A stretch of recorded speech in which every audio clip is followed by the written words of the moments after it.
Bismillahirrahmanirrahim. In the name of Allah who is most gracious and merciful.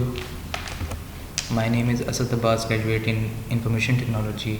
I am your course instructor of Introduction to Computing Application at Allied College of Health Sciences, Multan. सबसे पहले course start करने से पहले हम ये बात कर लें कि जैसा कि कोविड का सिनेरियो है, तो जो क्लासेस हैं वो फिज़िकल से ऑनलाइन पे शिफ्ट हो चुकी हैं। और सबसे जो डिफ़िकल्टी आ रही है स्टूडेंट्स को कि वो कैसे ऑनलाइन क्लासेस लें। ऑलमोस्ट स्टूडेंट्स ऐसे हैं जिन्होंने कभी पहले ऑनलाइन क्लासेस नहीं अटेंड की, क्योंकि जो हम 12 इयर्स ऑफ एजुकेशन का सफ़र तय करके ग्रेजुएशन तक पहुँचे हैं तो उसमें कभी हमने ऑनलाइन क्लासेस अटेंड नहीं की, क्योंकि कभी ऐसा सिनेरियो डेवलप नहीं हुआ जैसा कि कोविड का अब सिनेरियो है। तो उनके क्या ऑनलाइन क्लासेस जो हैं वो हमारी कंडक्ट हुई हों कभी। और दूसरे कंट्रीज़ के अंदर तो ये क्लासेस जो हैं वो कब से ही ऑनलाइन जो है वो कंडक्ट हो रही हैं, क्योंकि वो डिस्टेंस लर्निंग करते हैं, तो उनके लिए ऑनलाइन क्लासेस कोई नया सिनेरियो नहीं था। लेकिन हमारे जो स्टूडेंट्स हैं उनके लिए न्यू सिनेरियो था, बिकॉज़ उनकी कभी 12 ईयर के अंदर ऐसी क्लास नहीं हुई। वो हमेशा ही जो है वो फ़िज़िकल क्लास के हैबिचुअल रहे हैं और इसी बात के हैबिचुअल हैं। तो ऐसा इससे परेशान नहीं होना कि हम जो ऑनलाइन क्लासेस हैं वो कैसे लेंगे। मैं समझता हूँ कि ये स्टूडेंट्स के लिए गोल्डन चांस है, क्योंकि ऑनलाइन क्लास में ये है कि आपको रिकॉर्डेड लेक्चर मिल रहे हैं। रिकॉर्डेड लेक्चर का ये सबसे बड़ा फ़ायदा है कि जब भी आप लेक्चर सुनना चाहें, जिस टाइम सुनना चाहें सुन सकते हैं। पहले तो ये होता था कि क्लास में आते थे और जो टीचर है वो अपना लेक्चर देता था और फिर जो है वो हम नोट्स बनाते थे, नोट्स बनाने के बाद ख़त्म। लेकिन ये है कि अब जब आप चाहें कि टीचर ने क्या बात की थी, यूट्यूब पे जाएं, लिंक्स जो हैं वो ग्रुप्स के अंदर अवेलेबल हैं, वहाँ पे क्लिक करें और जो स्टूडेंट्स हैं वो किसी वक्त कोई भी लेक्चर देख सकते हैं, चाहे एग्ज़ाम के डेज़ हों या पहले हों। पहले स्टूडेंट्स क्या करते थे, रिकॉर्डर ले जाया करते थे यूनिवर्सिटी के अंदर और लेक्चर रिकॉर्ड किया करते थे। अब तो स्टूडेंट्स को रिकॉर्डेड लेक्चर्स जो है वो प्रोवाइड किए जा रहे हैं ताकि स्टूडेंट्स का जो टाइम है वो ज़ाया ना हो। हमने हमेशा भी ऑनलाइन क्लासेस पे नहीं रहना, लेकिन जब तक हैं तो उनको सही तरीके से लें ताकि हमारा टाइम जो है वो ज़ाया ना हो। तो मैं सबसे पहले आपको ये बता दूं कि how to take online classes, कि ऑनलाइन क्लास आपने लेनी कैसे है। तो मैं स्टूडेंट्स को 2 कैटेगरीज़ में डिवाइड करता हूँ कि कुछ स्टूडेंट्स के पास लैपटॉप या PC होगा और कुछ स्टूडेंट्स के पास मोबाइल यूज़र जो मोबाइल है वो अवेलेबल होगा। मोबाइल तो ऑलमोस्ट जो है वो सब स्टूडेंट्स के पास अवेलेबल होगा। तो सबसे पहले बात कर लेते हैं PC और लैपटॉप यूज़र्स की। जिनके पास PC और लैपटॉप्स हैं उनको चाहिए कि अपनी एक ड्राइव के अंदर एक ड्राइव जो है वो स्पेसिफिक कर लें अपने कोर्स के लिए। जैसे फॉर एग्जांपल ये HND की क्लास है तो वो अपनी डिवाइस में एक ड्राइव को HND के लिए स्पेसिफिक कर लें, उसमें एक फ़ोल्डर बनाएं HND का और उसमें एक वर्ड फाइल क्रिएट करें MS वर्ड पर जाकर। वहाँ पे एक टेबल जो है वो ड्रॉ करें, उसके अंदर लेक्चर नंबर, फॉर एग्ज़ाम्पल जैसे कि यहाँ लेक्चर नंबर है और लिंक है, हेडिंग दी है लेक्चर नंबर 1, उसके सामने जो व्हाट्सएप ग्रुप के अंदर आपको लिंक सेंड किया जाता है वो यहाँ पेस्ट करते जाएं। इसका फ़ायदा जो है वो हमारे पास जो हमें सबसे ज़्यादा इसका फ़ायदा होगा वो ये होगा कि एग्ज़ाम डेज़ में हमें ये नहीं करना पड़ेगा कि जो ग्रुप है उसको ओपन करके हम ढूंढते रहें शुरू से कि लेक्चर नंबर 1 इस डेट को आया था, तब आया था, कब आया था। अब यहाँ से लिंक कॉपी करें, गूगल पे पेस्ट करें या यूट्यूब पे पेस्ट करें तो आपको जो है वो सीधा वही लेक्चर जो है वो ओपन हो जाएगा। आपके लिए बहुत ज़्यादा ये आसानी है और गोल्डन चांस है कि आप अपने जो लेक्चर्स हैं उनको बार बार देख सकते हैं, टीचर की आवाज़ बार बार सुन सकते हैं, मतलब कि उन्होंने क्या बात की थी, कैसे हमें पढ़ाया था, सब कुछ जो है वो अपनी आसानी के लिए जो है वो जिस वक्त चाहें देख सकते हैं। तो सबसे पहले तो आपने ये काम करना है। कोर्स स्टार्ट करने से पहले मैं आपको बताना ज़रूरी समझा कि इस तरह ताकि जो आगे चल के हमारे लेक्चर्स होने हैं उनमें कोई डिफ़िकल्टी ना आए और कोई स्टूडेंट जो है वो बाद में ये ना कहे कि मुझे लेक्चर्स नहीं मिल रहे थे, मैंने लेक्चर्स जो हैं वो लेने थे लेकिन ले नहीं सका, ऑनलाइन जो है वो मुझे समझ नहीं आया कि कैसे जो है वो लेक्चर लेने हैं। हाँ, एक दूसरी बात ये कि जो मोबाइल यूज़र्स हैं उनके लिए बहुत आसानी वाली बात ये है कि आप प्ले स्टोर पर जाएं, डायरी लिखें, उसके ऊपर बहुत सारी जो है वो डायरीज़ की लाइन आ जाएगी। तो आपने क्या करना है, आपने डायरी लिखना है प्ले स्टोर पे और प्ले स्टोर का आजकल तो सबको पता है, क्योंकि सारे जो है वो ऐप डाउनलोड करते हैं। व्हाट्सएप जो है वो सबके पास है, क्योंकि व्हाट्सएप के अंदर तो वैसे भी लेक्चर्स जो हैं वो आ रहे हैं। तो प्ले स्टोर पे डायरी लिखेंगे और आपको डायरीज़ की एक लिस्ट आ जाएगी। कोई भी डायरी इंस्टॉल कर लें, वहाँ पे जो भी लिंक आपको जिस वक्त भी आता है, सबसे पहले उसको आप उस डायरी के अंदर सेव करें, उसका टाइटल दें, डेट जो है वो अगर नहीं दी जा रही तो वो खुद आप सेट कर दें और उसको सेव कर लें अपने पास। ये आसानी हो जाएगी आपके लिए जब आप रिवाइज़ करने लगेंगे या आपका एग्ज़ाम होने वाला होगा, तब आप, क्योंकि लेक्चर्स तब स्टूडेंट्स होता है वो कहता है कि मैं दोबारा लेक्चर सुनूं। पहले तो ये अपॉर्चुनिटी आपके पास अवेलेबल नहीं थी, लेकिन कोविड की वजह से जो बाकी नुकसान हुए तो उनमें एक फ़ायदा ये भी हुआ है कि आपको रिकॉर्डेड लेक्चर मिलना शुरू हो गए हैं। टीचर की आवाज़ कभी भी आप सुन सकते हैं, कभी भी टीचर से जो है वो कम्युनिकेट कर सकते हैं, कभी भी जो लेक्चर्स हैं अपने देख सकते हैं। तो ये आपके लिए बहुत ज़्यादा आसानी हो गई है, मैं समझता हूँ।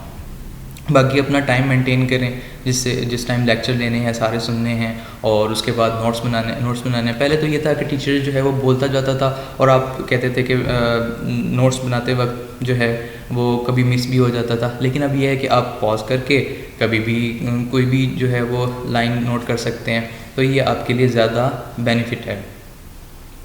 आते हैं अपने कोर्स की तरफ। जो हमारा कोर्स है इंट्रोडक्शन टू कंप्यूटिंग एप्लीकेशंस, उनमें सबसे पहले है लर्निंग ऑब्जेक्टिव कि आज के कोर्स में हम क्या जो है वो लर्न करेंगे।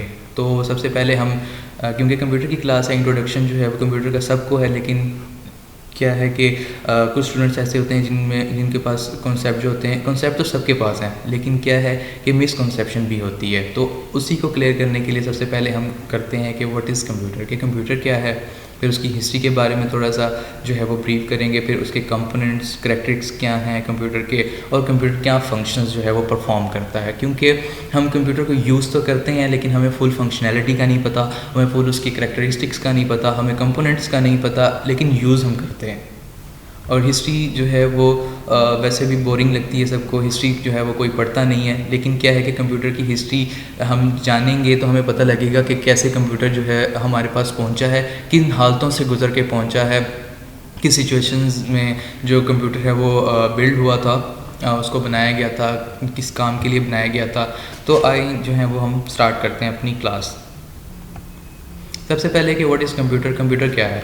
आपने कंप्यूटर की ये शेप पहले देखी होगी, जब जिनके पास अभी भी घरों में पीसीज जो हैं वो पर्सनल कंप्यूटर्स हैं, अवेलेबल हैं, तो उन्होंने ये मॉनिटर, कीबोर्ड, माउस और ये जो टावर है सीपीयू का टावर वाला शेप देखी होगी। किसी के पास डेस्कटॉप होगा, मतलब डेस्कटॉप में इस तरह होता है कि पहले सीपीयू, उसके ऊपर जो है हमारी एलसीडी या मॉनिटर। ये तो अभी भी एलसीडी है, लेकिन जो उससे भी पहले के यूज़र्स हैं वो मॉनिटर यूज़ करते थे।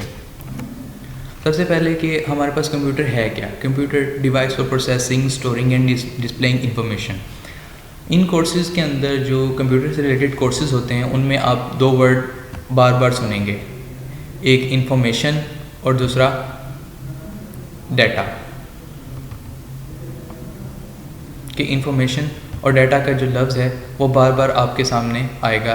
तो मैं इसको शुरू में ही क्लियर करता जाऊँ कि डाटा और इन्फॉर्मेशन में क्या फ़र्क है। जो हमारे पास डाटा होता है वो हमारा अनऑर्गेनाइज्ड फैक्ट्स एंड फिगर्स होते हैं, प्लेन नंबर्स होते हैं जो हम कंप्यूटर को देते हैं। कंप्यूटर उसको एक ऑर्गेनाइज वे में तरतीब देता है, ऑर्गेनाइज करता है और हमें जो है उसको आउटपुट उसकी दिखाता है। और इन्फॉर्मेशन हमारे पास क्या होती है, इन्फॉर्मेशन यूज़फुल डाटा होता है, मीनिंगफुल डाटा होता है। कि डाटा तो यूज़फुल है, आजकल जो सबसे ज़्यादा चीज़ जो है, जब सबसे ज़्यादा कीमती जिसको कहें तो वो डाटा है, सबका डाटा। यूज़र्स, क्योंकि जो हमारी दूसरी एप्लीकेशंस हैं जैसे कि फेसबुक है या व्हाट्सएप है, तो वो सबसे ज़्यादा उनको क्या बेनिफिट है, वो यूज़र का डाटा इकट्ठा करते हैं। तो डाटा और इन्फॉर्मेशन में ये फ़र्क है कि डाटा जो है वो हमारी रॉ फैक्ट्स एंड फिगर्स हैं, अगर वो मीनिंगफुल बन जाएं तो वो इन्फॉर्मेशन कहलाती है। इसके बाद जो कंप्यूटर है वो इनपुट लेती है, प्रोसेस करती है और हमें डिस्प्ले करवाती है।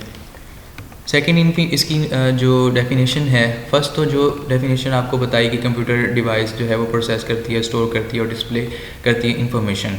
लेकिन ये डिवाइस जी जो डेफिनेशन है ये बहुत पुरानी है और सभी जो है वो इसे इसे जानते हैं, लेकिन जो हमारी मॉडर्न डेफिनेशन है वो ये है कि a programmable electronic device design to accept data, perform prescribed mathematical and logical operation at high speed and display the results of these operations.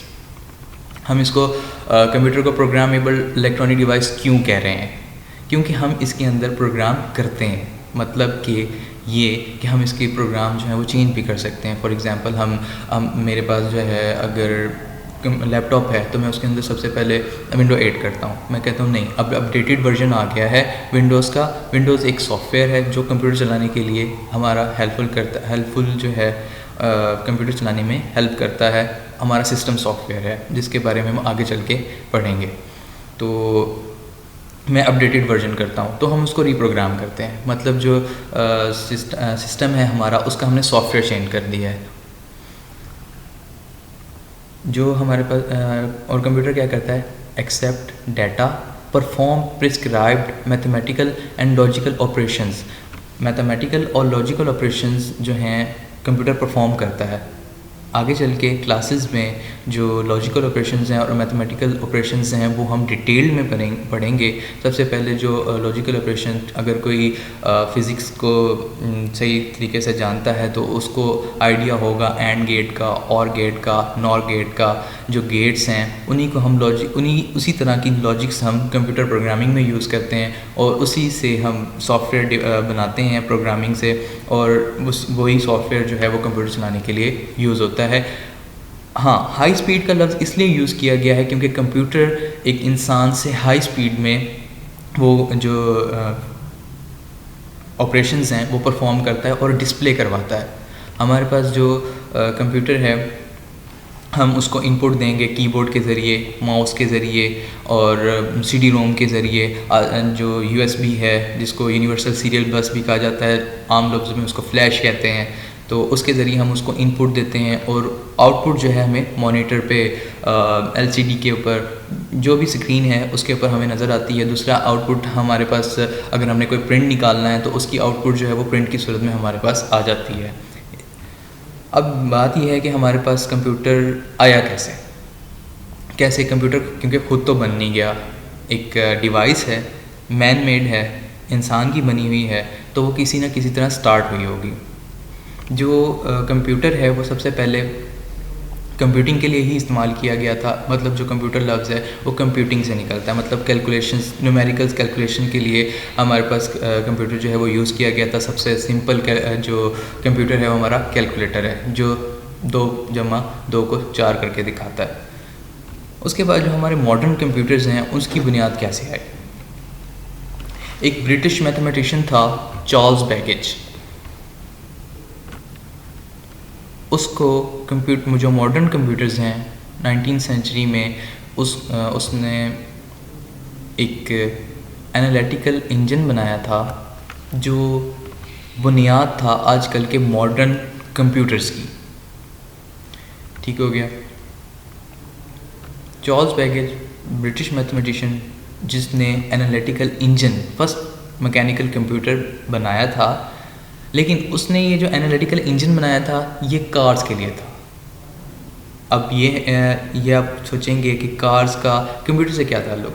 उसके जो बुनियाद है मतलब कंप्यूटर्स की वो इसी डिज़ाइन पे रखी गई है कि जो सबसे पहला कंप्यूटर बनाया गया जो पंच कार्ड से जो है वो इंफॉर्मेशन लेता था, इनपुट लेता था और आउटपुट जो है वो देता था। तो उसका डिज़ाइन सबसे पहले इसी ने बनाया, चार्ल्स बैबेज ने। ये एनालिटिकल इंजन का एक मॉडल है जिसको यूज़ करते हुए, क्योंकि ये कंप्यूटर में आगे यूज़ किया गया और जो सबसे पहली जनरेशन है कंप्यूटर की 19वीं सेंचुरी के अंदर, 19वीं सेंचुरी के अंदर, फिर 20वीं सेंचुरी के अंदर जो स्टार्टिंग हुई थी वो इसी से हुई थी। इसके ब्लूप्रिंट्स को यूज़ करते हुए आगे जो है वो कंप्यूटर बनाया गया। It was a base for modern computers work on punch card technique, जो पंच कार्ड टेक्निक के ऊपर वर्क करता था। पंच कार्ड के ऊपर पंच कार्ड के बाद फिर अगली जनरेशन आई, फिर उससे बाद अगली जनरेशन आई। अब जो आपके पास जनरेशन चल रही है, जो आपके पास लैपटॉप है, वो 5th जनरेशन है। इसके बाद हम आ जाते हैं कंपोनेंट्स ऑफ कंप्यूटर की तरफ कि हमारे कंप्यूटर के कितने कंपोनेंट्स हैं, क्या हम कंप्यूटर किन चीज़ों से मिलके बनता है। उसमें टोटल जो है हमारे पास दो चीज़ें आ जाती हैं, जो मेन चीज़ें हैं हमारे पास वो दो हैं, एक हार्डवेयर और एक software. There are two types of components, hardware and software. Hardware में हमारे पास मैंने सबसे पहले रखा सीपीयू को। सीपीयू जो है हमारा सेंट्रल प्रोसेसिंग यूनिट है। सीपीयू से क्या है कि हम जो भी इनपुट जाती है कंप्यूटर को वो इसी से कनेक्ट होती है। सबसे पहले जो हम माउस लगाते हैं उसकी जो केबल है वो किसके अंदर लगाते हैं, सीपीयू के अंदर। जो कीबोर्ड है उसकी केबल किसके अंदर जो लगाते हैं, वो सीपीयू के अंदर। और कोई भी चीज़ अगर हमने कनेक्ट करनी हो तो हम सीपीयू का जो है वो सहारा लेते हैं, सीपीयू से कनेक्ट करते हैं और वो जो है कंप्यूटर उसको एक्सेप्ट करता है और मतलब उसको इजाज़त देता है कि वो चलाए, उसको परमिशन मिलती है कि वो वर्क करे। तो सबसे पहले हमारे पास हार्डवेयर में सीपीयू, उसके बाद हमारी मेमोरी यहाँ पे दो किस्म की होती है, प्राइमरी और सेकेंडरी मेमोरी। प्राइमरी मेमोरी जो है वो मज़ीद आगे टू काइंड्स में डिवाइड होती है, रैम और रोम है। रैम जो है वो हमारी रैंडम एक्सेस मेमोरी है, जिसको हम जो बार बार तब्दील की जा सकती है। और उसके अलावा हमारी रोम है, रीड ओनली मेमोरी, जिसको हम इजीली जो है वो चेंज नहीं कर सकते। और हमारी सेकेंडरी मेमोरी जो हमारी हार्ड ड्राइव है। हार्ड ड्राइव का तो आजकल सबको पता होगा कि हार्ड ड्राइव क्या है। उसमें हम जो कंप्यूटर के अंदर हार्ड ड्राइव लगाते हैं और जब हम मोबाइल परचेज़ करने जाते हैं तो हम पूछते हैं कि कितनी इसके अंदर मेमोरी है। तो जो आप 64 GB कहते हैं कि 64 GB इसकी मेमोरी है, तो वो हमारे पास इसकी हार्ड ड्राइव होती है। इसके अलावा हमारी आउटपुट डिवाइसेस हैं, जो जैसा कि हमारे पास स्पीकर्स हो गया, प्रिंटर हो गया और मॉनिटर हो गया, ये हमारी आउटपुट डिवाइसेस हैं। इसके अलावा हमारी जो इनपुट डिवाइसेस हैं वो मैंने आपको बता दी कि उसमें हमारे माउस आ गया, कीबोर्ड आ गया और स्पीकर आ गया, क्योंकि वो भी हमारी आउटपुट लेके हमें इनपुट लेके आउटपुट जो है वो दे रहा होता है।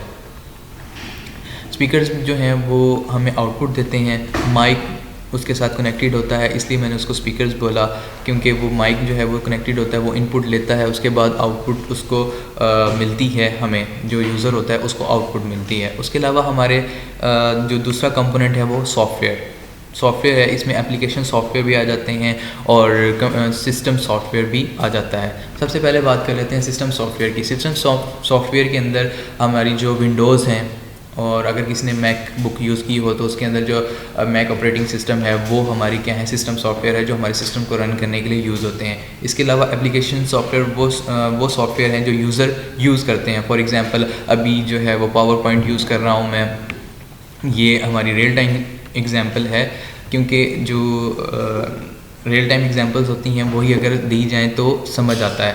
ये पावर पॉइंट है, ये हमारी एप्लीकेशन सॉफ्टवेयर है, वर्ड है, एक्सेल है। इसके अलावा जो भी आप अगर लैपटॉप यूज़र हैं या पीसी यूज़र्स हैं तो आप यूज़ करते होंगे वीएलसी प्लेयर, तो वीएलसी प्लेयर भी हमारा क्या है, एक एप्लीकेशन सॉफ्टवेयर है। इसके अलावा हम बात करते हैं कैरेक्टरिस्टिक्स फंक्शंस ऑफ कंप्यूटर्स के ऊपर। सबसे पहले कि जो कंप्यूटर है उसके क्या कैरेक्टरिस्टिक्स हैं, उसमें सबसे पहले बात कर लेते हैं हम स्पीड की। उसका सबसे ज़्यादा जो है मायने रखता है स्पीड के ऊपर। स्पीड जो है वो डिपेंड करती है हमारी रैम के ऊपर। जितनी हमारी रैम ज़्यादा होगी उतनी हमारी स्पीड जो है वो ज़्यादा होगी। और इसकी क्या कैरेक्टरिस्टिक्स हैं कि इसमें एक्यूरेसी होती है, इंटेलिजेंस होता है, मतलब कि ऑटोमेटिक जो हमारे फंक्शंस हैं वो परफॉर्म करता है, वर्सटैलिटी होती है, मतलब एक ही काम को बार बार नहीं करता, वो डिफरेंट काम जो है वो बार बार करता है। फॉर एग्ज़ाम्पल इसकी एग्ज़ाम्पल जो है वो इस तरह लें कि एक टीचर है तो वो स्पेसिफ़िक काम करेगा, स्पेसिफ़िक सब्जेक्ट को पढ़ाएगा, वो उसके अलावा दूसरे सब्जेक्ट्स जो है वो नहीं करवा सकता। क्योंकि उसकी स्पेशलिटी सिर्फ जो है वो एक ही उसके अंदर होती है सब्जेक्ट के अंदर। जो कंप्यूटर है वो वर्सटैलिटी उसके अंदर है, वो डिफरेंट फंक्शंस परफॉर्म करता है, डिफरेंट चीज़ें जो है वो परफॉर्म करता है, इसलिए उसके अंदर उसकी कैरेक्टरिस्टिक्स में हम जो है वो वर्सटैलिटी ऐड करेंगे। इसके बाद हमारी क्या है रिलायबिलिटी। रिलायबिलिटी क्या होता है कि कितना रिलायबल है, अगर इसके अंदर जो हम इसके रिज़ल्ट्स पे रिलाय करते हैं तो वो क्या कितने जो है वो रिलायबल हैं, हम किस पे कितना यकीन कर सकते हैं। तो ऑलमोस्ट जो है वो सारे जो यूज़र्स हैं वो कंप्यूटर के ऊपर फुली रिलाय करते हैं। हम खुद जो है वो कुछ नहीं परफॉर्म करते, कोई भी कैलकुलेशन हो तो हम सबसे पहले जो है मोबाइल ओपन करके कैलकुलेटर ओपन करते हैं और उसमें उसकी रिलायबिलिटी उस पर ही यकीन रखते हैं, हालांकि अगर हम सही भी कर रहे हो फिर भी। उसके बाद इसमें मेमोरी होती है। इंसान की जो मेमोरी है वो बहुत शॉर्ट है, उसमें हम इतनी ज़्यादा चीज़ें पर स्टोर जो है वो नहीं कर सकते, कुछ चीज़ें हमें वक्त के साथ भूल जाती हैं। लेकिन जो कंप्यूटर है इसके अंदर हम जितनी इसकी जो मेमोरी है वो बढ़ा सकते हैं, इसके अंदर चीज़ें स्टोर कर सकते हैं जितनी हम करना चाहें, जितनी कैपेसिटी की हमने मेमोरी जो है इसके अंदर इंस्टॉल की है या हार्ड ड्राइव जो है इसके अंदर इंस्टॉल की है।